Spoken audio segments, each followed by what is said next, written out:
You want $8,000. Yes. All right. The way this works is you come back next week. That won't be necessary. I'm not going to pay you back. Now, hear me out.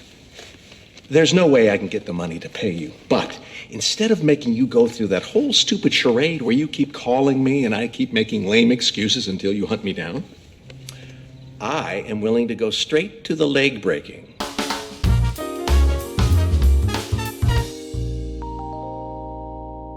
Life is unfair. That's the motto that many of the Wilkersons live by.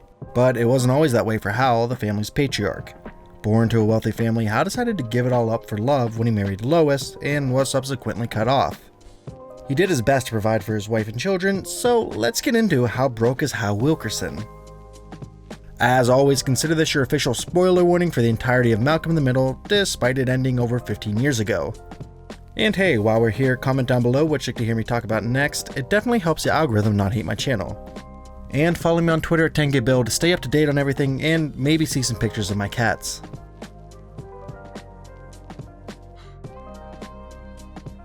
Hal was born in 1956 to a pretty wealthy family. We don't know too much about his early life, but it's safe to assume that he would have gone to college and that his parents would have been able to pay for that.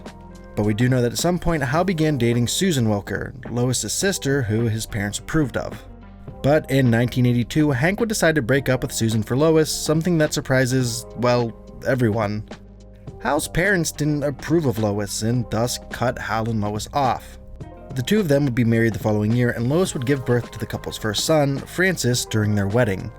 Let's pause here for a second to talk about their jobs before we get into how we're going to do our math. It's mentioned many times throughout the series that Hal works in an office building in system management. While for much of his early time at the company, he was used as a scapegoat for some of the company's wrongdoings, Malcolm would help him eventually get out of that situation. The average salary for someone in system management is $97,025, which of course will adjust each and every year for inflation. As for Lois, she works as a cashier at a pharmacy. We'll be working under the assumption that she's making minimum wage and working full-time at the position, 40 hours a week. But in order to find out what minimum wage she's making, we need to narrow down where the show takes place. And apparently that's a pretty hard thing to nail down. But let's try our best. One of the obvious answers would be California. The open layout of the school, as well as the fact that it never snows any time during the show's run, seems to verify this. There's also the license plates of all the cars that are seen throughout the show. But the biggest problem is the military school that Francis is eventually sent to. The military school is said to be in Alabama, but also 12 hours from where the family lives. Malcolm also says that Harvard is 2,000 miles away from their home. All of this adds up to it being in southern Texas. But at the end of the day, I don't think there's a perfect answer as to where Star City is supposed to be located because, much like The Simpsons, it's kept purposely vague to allow the writers the ability to write whatever kind of situations they want whenever they feel like it. So for our purposes, we'll be treating Star City as somewhere in vaguely southern Texas. Which means that back in 1982, minimum wage was $140 an hour or $2,912 per year. So now we can finally talk about how we're going to be doing our math. We'll start by adding both of their salaries together, doing some tax math, taking off some minor expenses, and having them put 20% of whatever's left into a bank account, earning 2% interest each and every year. We'll take major expenses out of their bank account. As for Francis and the many other sons that will soon follow, we'll have them cost the equivalent of $13,000 each year, at least for now. We'll up that in a little bit. As for where they're living, we know that they don't buy their home until they're pregnant with Malcolm. So before that, we'll be working under the assumption that they're renting out a 2-bedroom apartment. That would run around $308 per month back in the early to mid 80s, or $3,696 per year. At this point, we'll fast forward ahead a few years. Reese, the couple's second son, would be born in 1987, and Malcolm the next year in 1988. But while pregnant with their third child, Hal and Lois would decide that it would be ultimately cheaper to buy their own home rather than continue renting an apartment. So we'll have 1988 be the year that the family would buy the home that we see them in throughout the series. A similar home in southern Texas could go for around $250,000 today, or closer to $100,000 back in 1988. But we need to take into consideration that the home wasn't exactly in the best shape.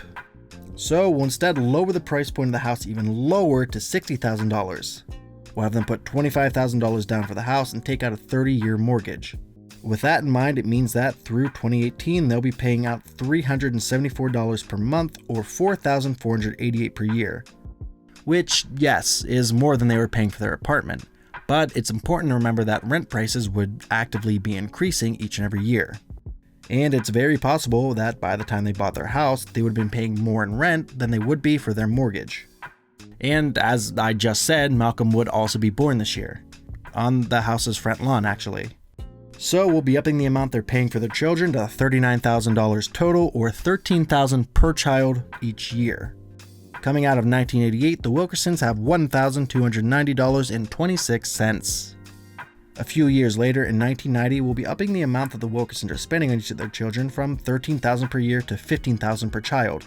I decided to do this because as Frances and the other kids start to get older, they would start to become more destructive, as we've seen several times throughout the series. Then, in 1993, the Wilkersons would have their fourth child, Dewey. So we'll once again raise the amount they're spending on the children by another $15,000. From here, we'll fast forward again to 1999, which is when we'll have Hal and Lois send Frances off to military boarding school in Alabama. The average cost of a military boarding school is around $25,000 per year. We won't be having Lois and Hal spend the $15,000 they typically would on Frances because he'll be entirely taken care of by the boarding school. Though Frances would eventually emancipate himself and go live as a logger in Alaska. Again, we can skip ahead to 2003 when the family's fifth child is born. So we'll once again add another $15,000 onto what the family is paying for their kids. The show ends in 2006, which is when Reese and Macolm both graduate from high school. Macolm goes off to Harvard and Reese becomes a janitor. Hal and Lois also find out they're going to have another child. This is technically the end of the series, but let's continue on assuming there aren't any more major changes for the Wilkersons. Dewey would graduate in 2011, so they'd only pay for 2 children from that point onward.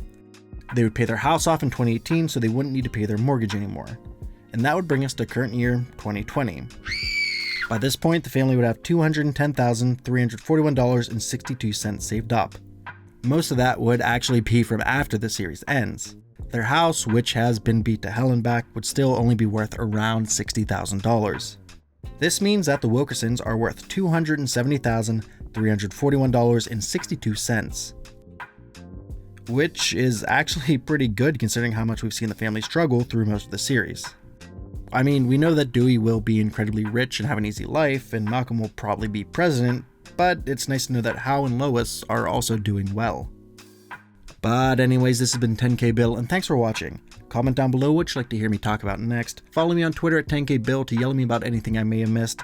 Plus, I'm much more likely to respond to things over there. Support us on our Patreon, you can see all of our videos early. And of course, make sure you subscribe for all your entertainment-related content.